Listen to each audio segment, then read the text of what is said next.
Safe and Sterile Endoscopes, a new series from Beyond Clean, where we dive into the seismic shifts redefining endoscope reprocessing today. It's hosted by me, Hank Balch, and this series will unpack groundbreaking innovations, sterilization standards, and best practices transforming patient safety in real time.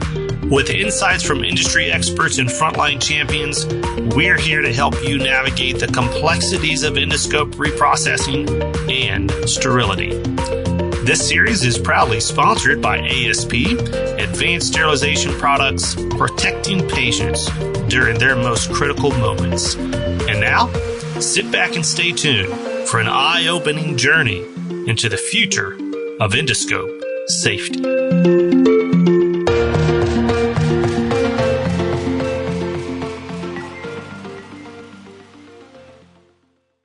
Hey there, Sterile Processing Universe. My name's Hank Balch. You're listening to the 6-part series, Safe and Sterile Endoscopes, sponsored by ASP.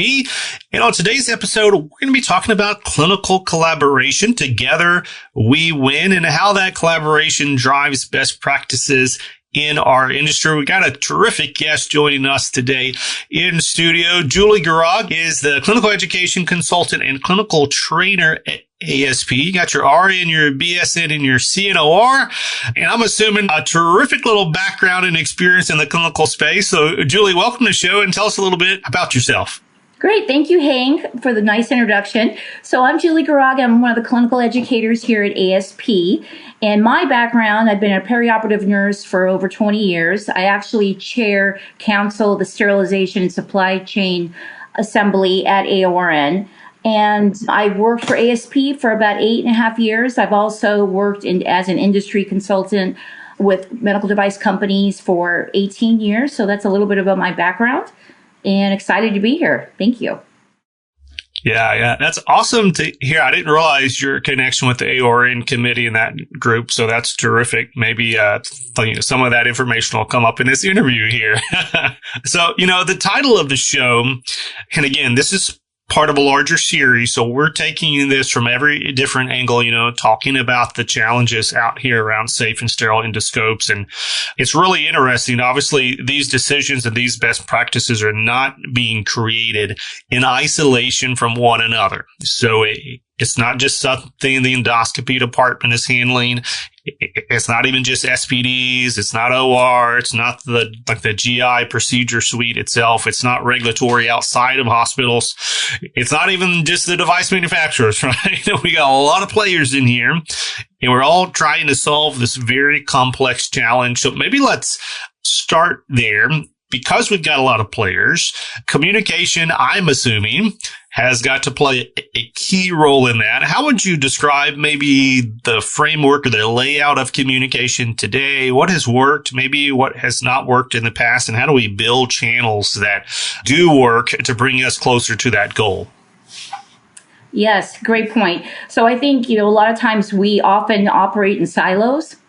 And now with these new initiatives coming down as far as moving endoscopes into sterilization, there's going to be new workflows to consider. So we really need to have that collaboration and teamwork. And I think prior to that, sometimes maybe our infection preventionist isn't that well versed in sterile processing. When we look at our world, so sterile processing, the operating room, even when I think about myself as a nurse, that's a very specialized area of the hospital, right? And you just don't go into the operating room as a nurse just out of school. You have to do training, you have to work. And so same thing with sterile processing. Most of the techs, they go through that competency training program. So it's an isolated little world. And when we look at these big initiatives, it's really important to start looking at how are we communicating within our departments to make sure we're providing that culture of safety, maintaining that within our hospital. And I was reading an article last year, and they called the patient safety trifecta as far as in hospitals, and it comprised of infection preventionists, SPD, OR staff. And so really, those three departments cannot be successful unless they collaborate with each other. with these big initiatives. And when we look at, a new workflow or preparing for survey. So I think when you look at the larger hospital systems, they're very well versed in having that collaborative approach, having these team building collaboration, having a set meeting, having and these processes in place. But smaller facilities or maybe an ASC, which is very tiny, they might not have the understanding of what is being recommended each year as far as creating that safety in the hospital setting.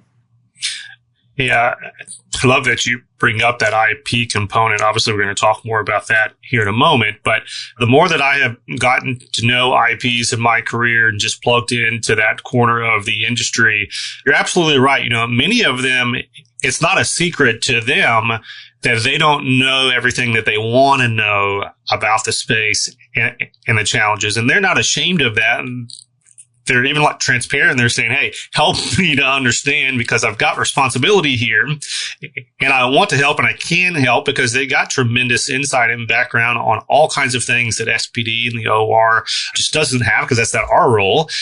But the more that we can educate and bring IP in closer to help them to understand the challenges, the regulatory side, the opportunities for improvement, yeah, they just become a stronger and stronger advocate in this space. And so we're going to go there next. But before we do, I want to follow up on the cliche that we throw in the industry today. And you brought it up.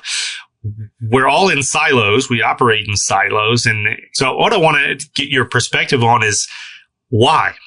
Because everyone says that, right? Like we're in these silos and we need to get out of them. But how did we get in the silos to begin with? And why are we so comfortable there as clinicians if we know that's not the place to be? Well, I think when you look at infection preventionists, they're responsible for initiatives across the hospital wide. So they're working in all the different departments. So they have exposure to all the different areas, sterile processing, respiratory, ICU. They're all looking at these national guidelines, federal regulations that impact the hospital and what they should be doing. So they're well versed there. And I think we just talked about earlier about how, SPD often is in the basement. It's a specialized area, operating room too. And so that is why I think that contributes to working in silos and not knowing and not being aware of that we all have the same goals in mind. We just may have a different expertise or subject matter expertise in our department, or we have our own little initiative, we think, but they all play a role and all impact the national or the hospital-wide initiative as far as reducing risk for infection. So I think a lot of it is just not understanding what the goals are across the board. And so this is where I think communication really is important to say, hey, these are our initiatives within the hospital this year. Infection preventionists will come in and look, okay, this is what we are looking at as far as what the national guidelines say. What are some of the new risk involved? What is the evidence out there showing that is dictating our practice? And so now we need to communicate that to make sure that the OR understands and the SPD understands that what they do is actually playing a part in our national goal, in our hospital-wide initiative. So I think that's probably why we kind of work in silos. And it really comes from leadership, too. A lot of these initiatives and collaboration have to come from leadership to say we recognize each department and the important role they play, and let's make sure we're being collaborative and being proactive, not waiting for, okay, we didn't do well in our survey because we didn't have that collaboration, or we needed help with establishing this new workflow or establishing a new policy. That's where maybe your SPD manager needs assistance with some of the new guidelines and how we're going to implement those. And are they, deciphering between are these required versus recommended, and how will we implement those in our department? Yeah, I love your description. You didn't use this phrase, but what I thought of as you're describing the IP scope of responsibilities is they kind of float between all of these different departments. And so the departments themselves, we can stay a little bit more focused in the four walls of our department, even though the instruments are going out to the OR, coming in from vendors, et cetera, et cetera, et cetera. But IP doesn't even get that opportunity. They've got to be focused across the board because IP just touches so many aspects of the facility. And so they are a great example to us, but also partner in breaking down those walls of the silo, like we're talking about, to say, hey, there's life outside of the basement. There's life outside of the OR suite. And all of these things have to intertwine if we're going to go in the direction that we need to go to meet those larger goals of the hospital, to the national patient safety goals, all of that. And I think that's terrific. So just as last year, I actually attended my first APIC event, the APIC annual conference for infection prevention. And what I found striking there is, even though, as we said, there's a number of IPs who want to know more, they feel like they don't know everything that they would like to know about the reprocessing challenges. There's this other group of IPs who are way down the road. They're so far ahead. They're digging into details that SPD and even the OR maybe have not even had the opportunity to consider, the impacts around like epidemiology and like new study and best practices specific that are tying into this IP role. And so they're able to bring back that information to the facility after these conferences or webinars or, podcasts that they're listening to and say, hey, did you know, SPD? Did you know, OR, that there's this new regulatory standard coming out, like you kind of reference, that are you already doing that? Do you need help implementing that? Let's work together. That's a long intro to your next question, Julie, to say, in the IP role, specific to this flexible scope question, what is their scope of responsibility, or what role do they play in building these endoscopy reprocessing programs to be that standard of care that we all want? Well, they're going to help that department write their policies. So not only do they help write policies and help with the workflow, what would be the best practices, the workflow and the change in their policy will be based on evidence-based practice. So I think they also have an important role in education and competency. So developing a competency within that department. So if GI is going to establish a new workflow or move to sterile, let's say, for instance, we're speaking on sterilization of endoscopes, looking at that department, do they have the capability now to do it? And if they want to keep that scope in their department, what does that department need to do to implement the best practices for that workflow? If they're going to send their scopes down to sterile processing, they will look at how that's going to make work in the facility as far as making sure they are adopting the best practice with the new guidelines. So as we know, AAMI ST91, so those are the standards for flexible endoscope reprocessing. There was quite a bit of new recommendations for endoscope reprocessing as far as looking at moving to sterilization, manual cleaning verification for high-risk endoscopes, looking at moving manual high-level disinfection to an automated process. So all these little updates and recommendations, this is where your infection preventionist can come in and help you establish a new workflow, establish a new policy, and really look at, another thing that came out was looking at, competency, making sure staff are competent and certified within 2 years. So if they are responsible for flexible endoscope reprocessing, they should have certification within 2 years. And so how do you establish a competency-based program? I always like to say when I'm doing my training, and this is where Joint Commission has looked at, is really not just developing a checklist, but you have to make sure your staff know, are they understand why that they're doing these processes, why it's important that they're checking their minimum effective concentration of their disinfectant, why they have to document their leak test results, why is visual inspection, why is manual cleaning verification important. If they understand the why behind these things, then they're more likely to implement it as part of their regular process. And so not have to worry about, I've got to do this and that. It's just got to come natural. So this is where infection prevention can come in and help with that training.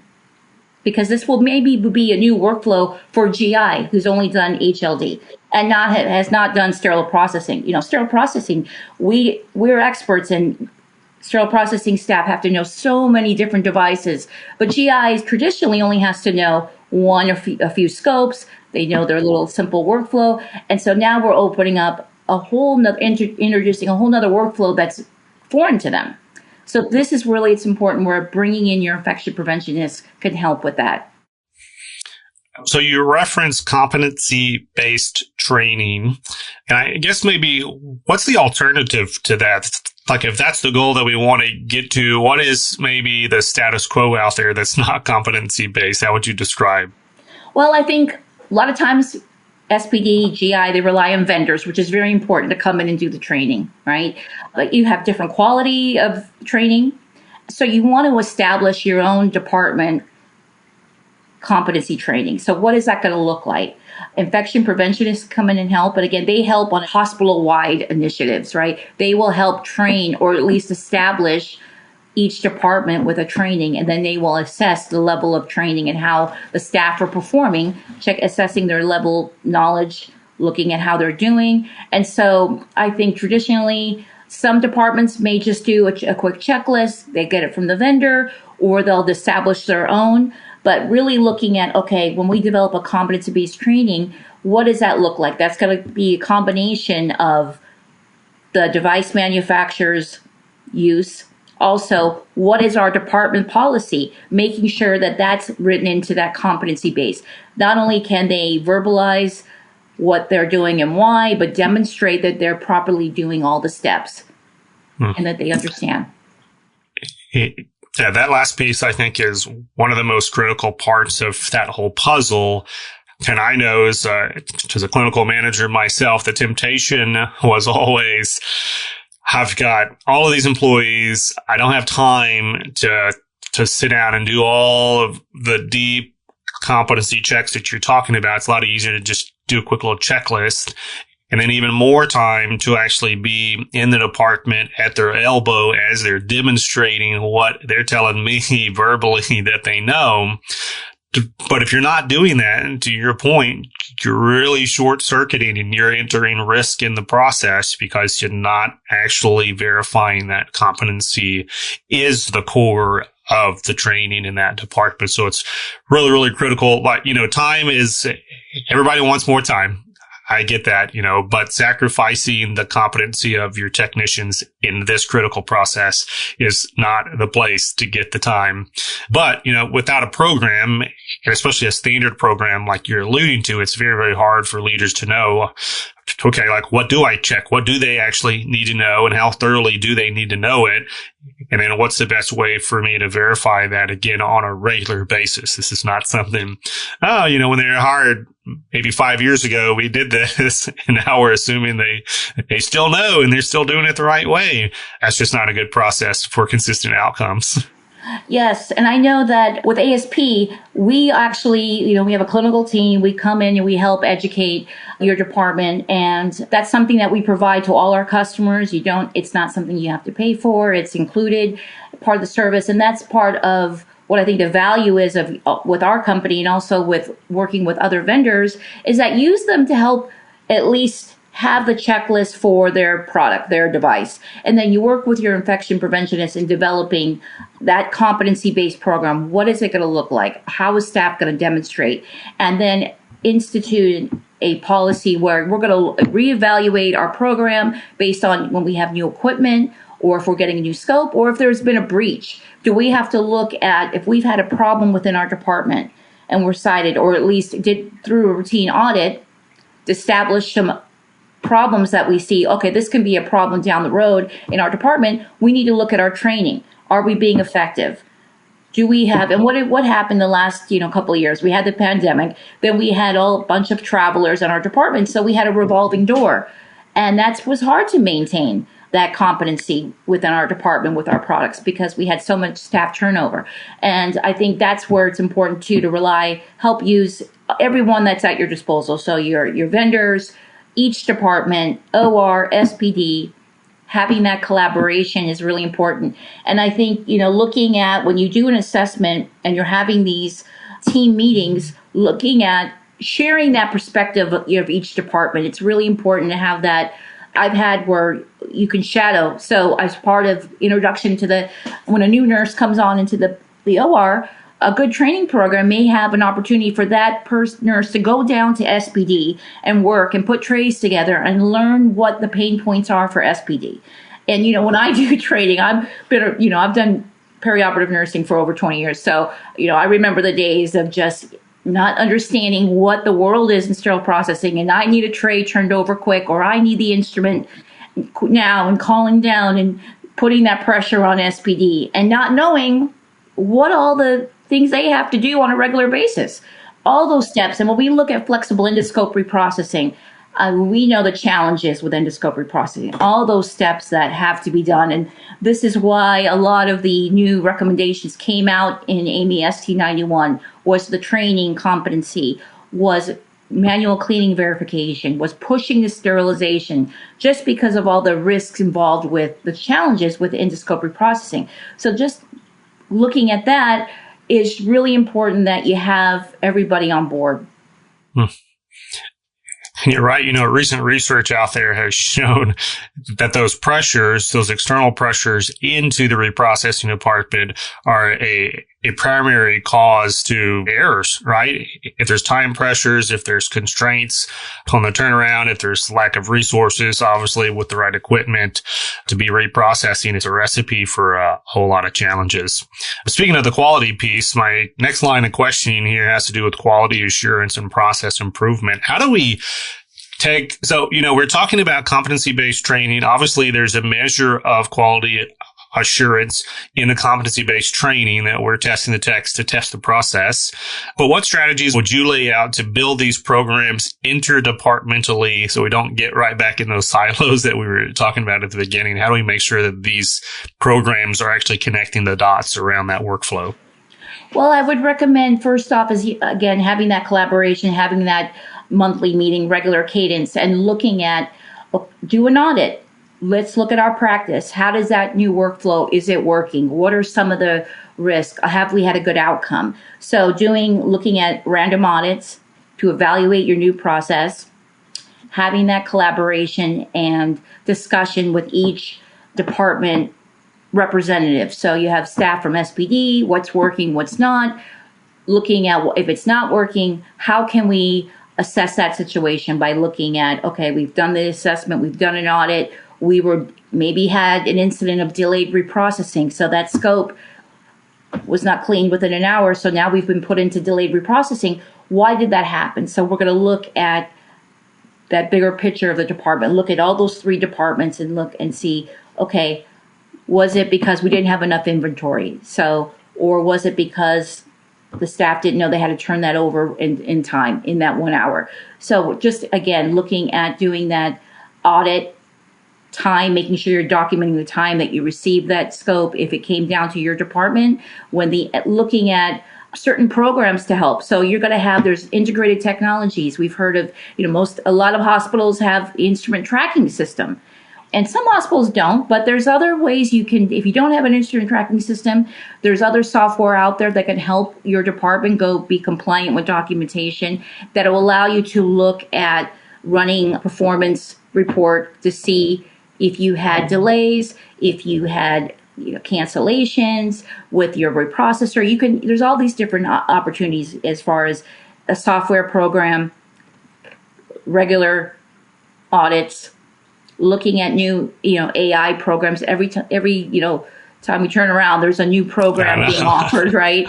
AI, I'm just delving into AI and putting together a paper I'm working on. And so just using that just to simplify the writing process. And so there's different integrated technologies that you can also use to help assess your process.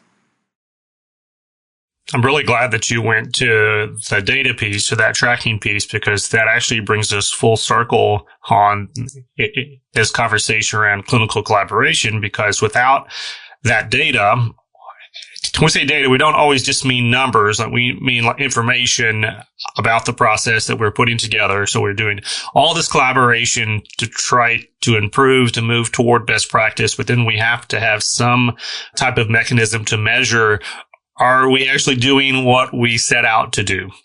And if you're not tracking and paying attention to that, you can't really build that case. But then you also don't have any information to bring back to those meetings, the collaborative, multidisciplinary groups that you were describing there, to say, okay, this month, this is what happened in the scope reprocessing workflow. This is how many quality defects, or this is how much of a percentage of improvement that we made over time. really, really critical to have that. If for no other reason, like there's a lot of reasons, but if for no other reason, to encourage those clinicians that they're making a difference in the process, because this is a lot of work.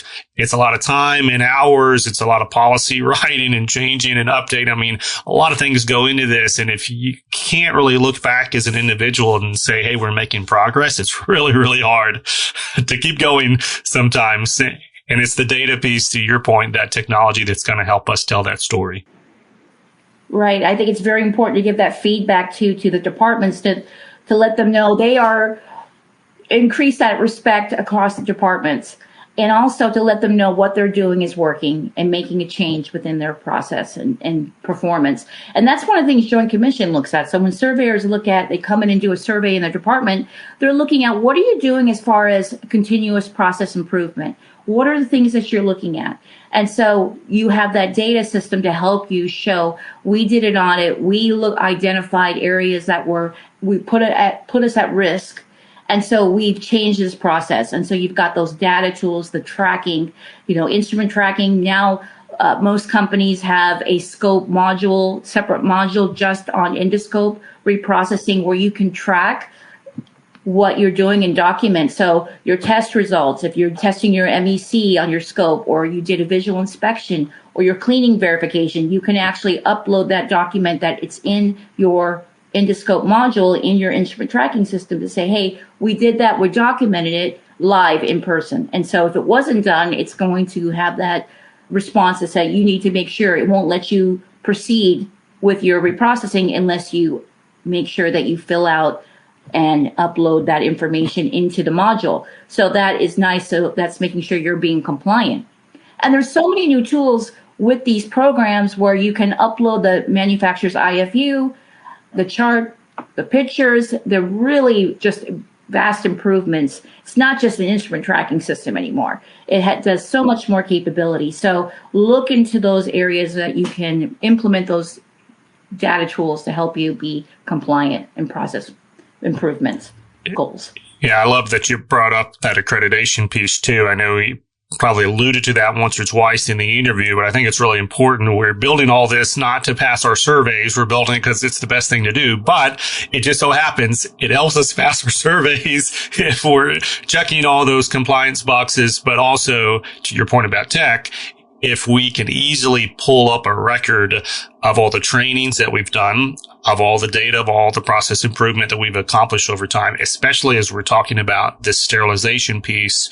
If we're trending our inventory toward terminal sterilization over time, we can tell that story now with data and with all these wonderful integrations in tech that you alluded to. So I think that's a terrific call out. Julie, great conversation today. I know we just scratched the surface of what is potential to collaborate out there, but I really liked the depth that we went into this IP piece of the puzzle. I don't think we can sing that song enough to really highlight the hard work that IP is doing out there, but the great work that we can all do together, that trifecta that you mentioned at the beginning of the show. So great conversation. Really appreciate your time today.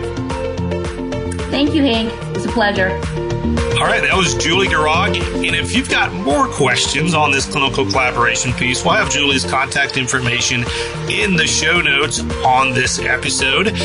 If this is the first episode that you're tuning in to this 6-part series, we've got other episodes before and after that are going to continue this story in the Safe and Sterile Endoscopes mini-series that we're doing here, sponsored by ASP. So make sure to check it out on the Beyond Clean mobile app, or you can find it on the website or any other place that podcasts are heard.